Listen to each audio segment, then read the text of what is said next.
प्रिय छात्रों, हिंदी के इस शिक्षण सत्र में आपका हार्दिक स्वागत है। आज हम वार्षिक गृह परीक्षा के उद्देश्य से एक मॉडल पेपर अर्थात प्रतिदर्श प्रश्न पत्र का अध्ययन करेंगे।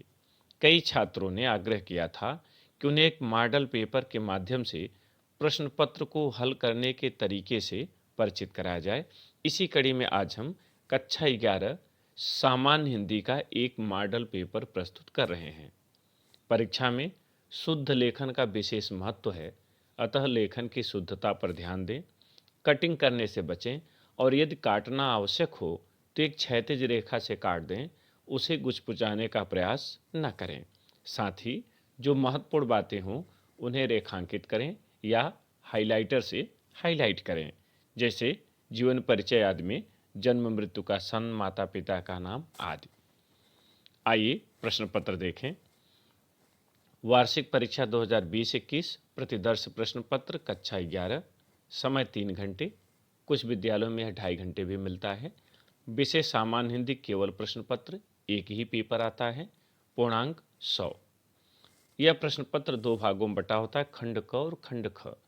हो सकता है कि कुछ विद्यालयों में इसका आकार छोटा भी हो, किंतु जो उत्तर प्रदेश माध्यमिक शिक्षा परिषद ने निर्धारित किया है पाठ्यक्रम, उसके अनुसार यूपी बोर्ड के अनुसार यह पेपर प्रस्तुत किया जा रहा है, इसलिए इससे बड़ा या इससे हटकर प्रश्न पत्र नहीं बनाए जा सकते।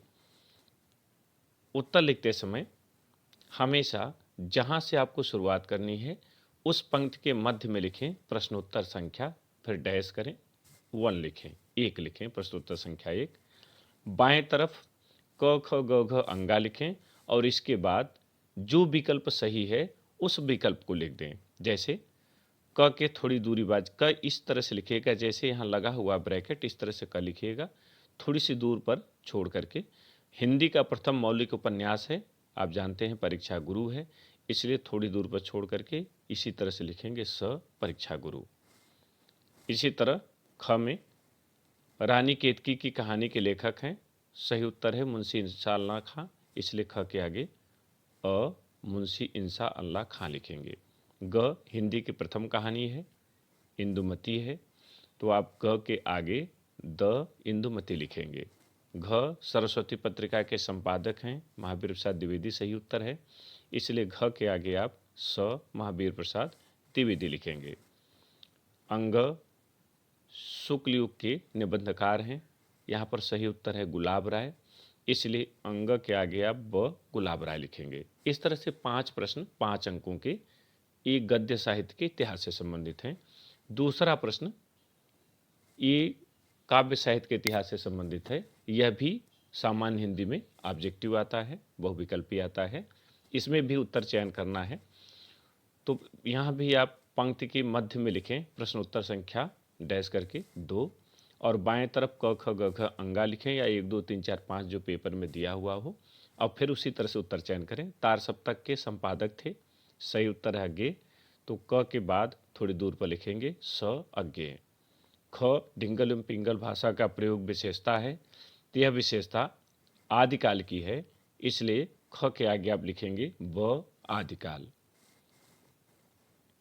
ग निम्नलिखित में से राष्ट्रकवि से विभूषित कवि हैं, इसका सही उत्तर है मैथिली शरण गुप्त, तो इसलिए ग के आगे आप लिखेंगे द मैथिली शरण गुप्त। घ रीतकाल की काव्य धाराएं हैं, यहाँ तो रीतबद्ध, रीतमुक्त और रीत सिद्ध तीनों हैं, इसलिए आप इसके उत्तर में लिखेंगे उपर्युक्त सभी, तो घ के आगे द उपर्युक्त सभी।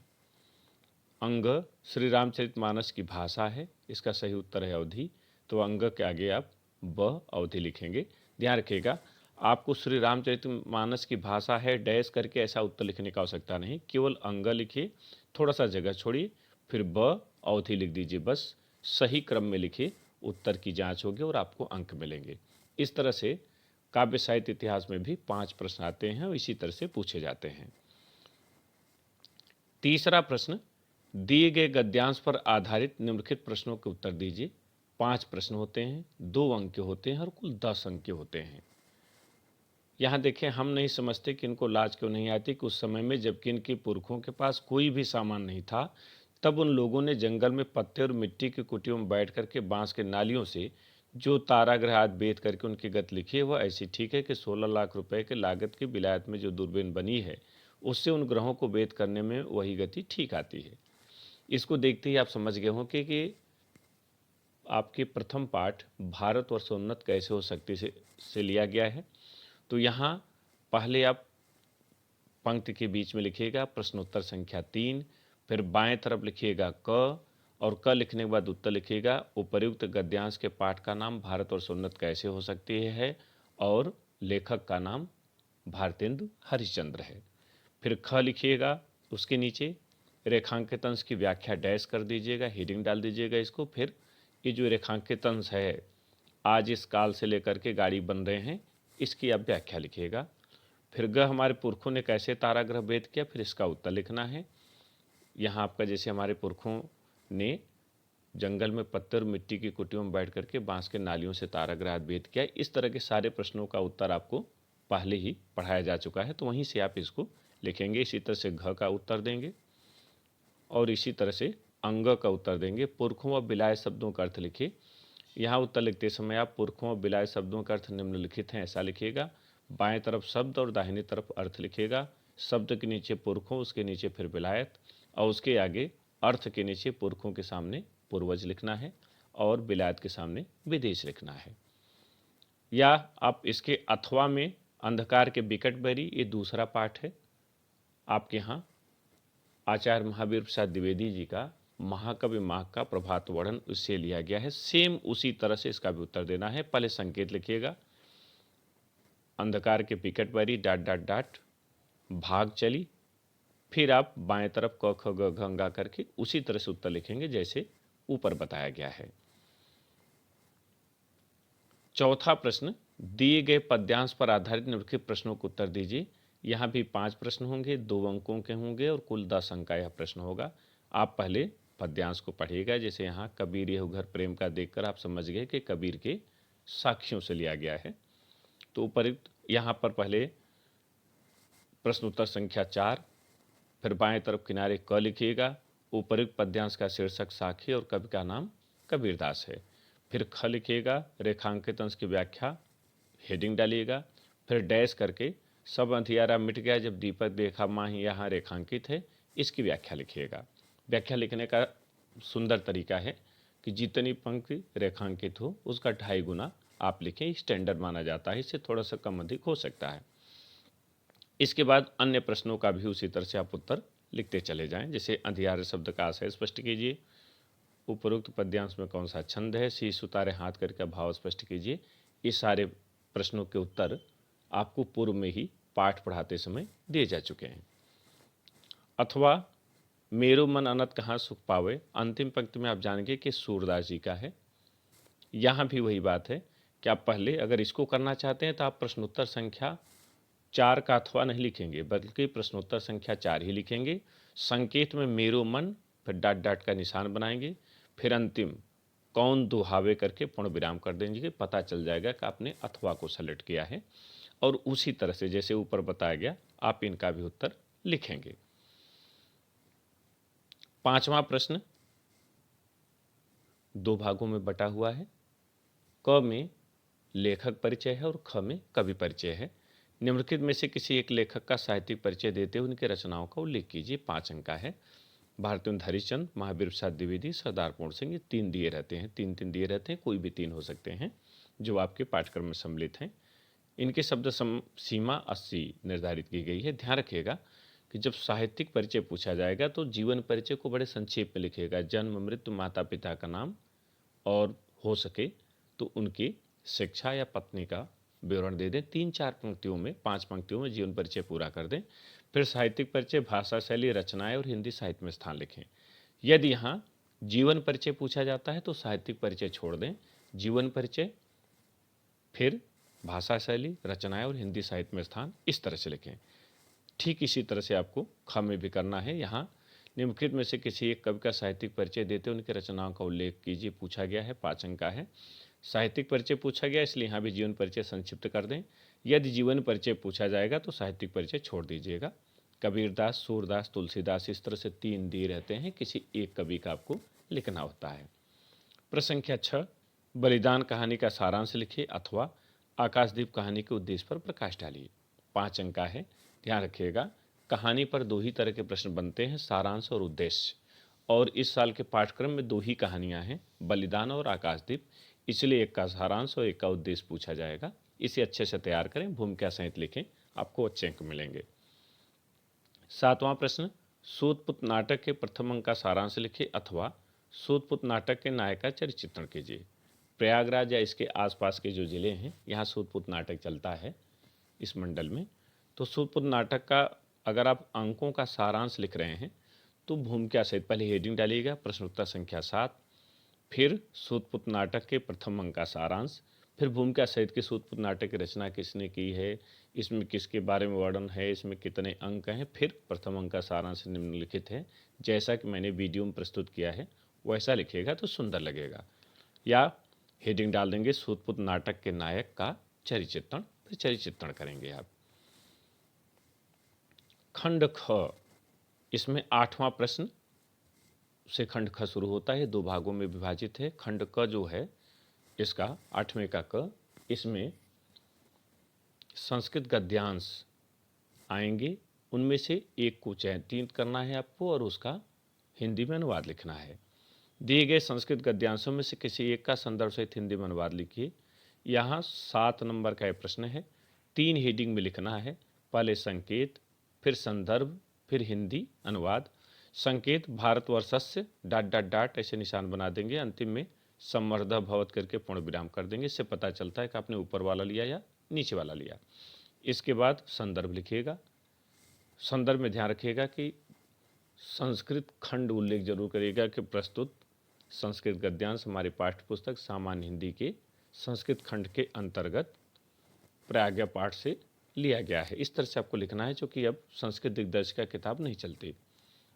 और फिर हिंदी अनुवाद लिखिएगा। इसी तरह से ख में दिए गए पद्यांशों में से किसी एक का संदर्भ सहित हिंदी में अनुवाद लिखिए। अभी 7 अंक का होता है। यहाँ भी संकेत, संदर्भ और हिंदी अनुवाद करना है। पूर्व में आप ये पाठ पढ़ चुके हैं, इसलिए आप परिचित होंगे।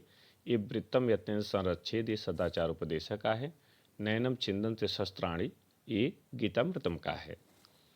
9वां प्रश्न, निम्नलिखित मुहावरों एवं लोकोक्तियों में से किसी एक का अर्थ लिखकर वाक्य में प्रयोग कीजिए। ये 2 अंक का होता है, किसी एक का करना होता है। मान लीजिए हमने क चयनित कर लिया, 9 2 11 होना, तो आप पहले पंक्ति के मध्य में लिखेंगे प्रश्नोत्तर संख्या 9, बाएं तरफ किनारे से हेडिंग डालेंगे मुहावरा डैश करके 9 2 11 होना, फिर अर्थ डालेंगे हेडिंग, फिर लिखेंगे भाग जाना, फिर वाक्य प्रयोग हेडिंग डालेंगे और लिखेंगे कि चोर पुलिस को देखते ही 9 2 11 हो गए। इस तरह से आप हेडिंग डाल के लिखेंगे तो सुंदर लगेगा। 10वां प्रश्न अलग अलग भागों में बटा हुआ है। 10 क, निम्नलिखित शब्दों के संधि विच्छेद के सही विकल्प का चयन कीजिए। यहाँ प्रश्नोत्तर संख्या 10 का आप मध्य में डालिएगा और किनारे से 1 2 3 लिखिएगा और इसका जो विकल्प सही होगा वो लिखिएगा। जैसे रमेशम में होता है रमाधन ईश, तो आप एक के बाद इस तरह से एक पूरा लिखेंगे जैसे ब्रैकेट बना हुआ है, और थोड़ी दूर मान लीजिए यहाँ आप लिखेंगे ब रमाधन ईश। इसी तरह से दूसरे का यद्यप का यदि धन अप, ये सही है, इसलिए स यदि धन अप। और तीसरे के लिए कमलोदय कमल धन उदय, ये सही है, तो यहाँ तीसरे के आगे स कमल धन उदय ऐसा आप लिखेंगे। 10वें का ख, निम्नलिखित शब्दों की विभक्ति और वचन के अनुसार चयन कीजिए। आपके पाठ्यक्रम में आत्मन और नामन 2 सम्मिलित हैं, इनका रूप आप याद कर लीजिएगा और इसी तरह से लिखिएगा। जैसे पहला आत्म शब्द में विभक्ति और वचन है, यहाँ सप्तमी विभक्ति बहुवचन है, इसलिए एक इस तरह से लिखिएगा और उसके थोड़े से आगे में असप्तमी विभक्ति बहुवचन लिखना है। ये उत्तर देने का सही तरीका है। इसी तरह दूसरा नामनी शब्द में विभक्ति और वचन है, इसका सही उत्तर है द्वितीय विभक्ति द्विवचन, तो इसलिए आप दूसरे के आगे लिखिएगा स द्वितीय विभक्ति द्विवचन। प्रश्न संख्या 11 भी अलग अलग भागों में विभाजित है। 11 के क में निम्नलिखित शब्द युग्मों का सही अर्थ चयन करके लिखिए। इसमें एक एक अंक के 2 प्रश्न होते हैं। पहला है अन्न अन्य, ये श्रुति सम भिन्नार्थक शब्द है, सुनने में बड़ा समान लगता है लेकिन अर्थ अलग अलग हो जाता है। जैसे अन्न माने अनाज होता है और अन्य माने दूसरा होता है, तो एक के सामने विकल्प चयन करेंगे अनाज और दूसरा।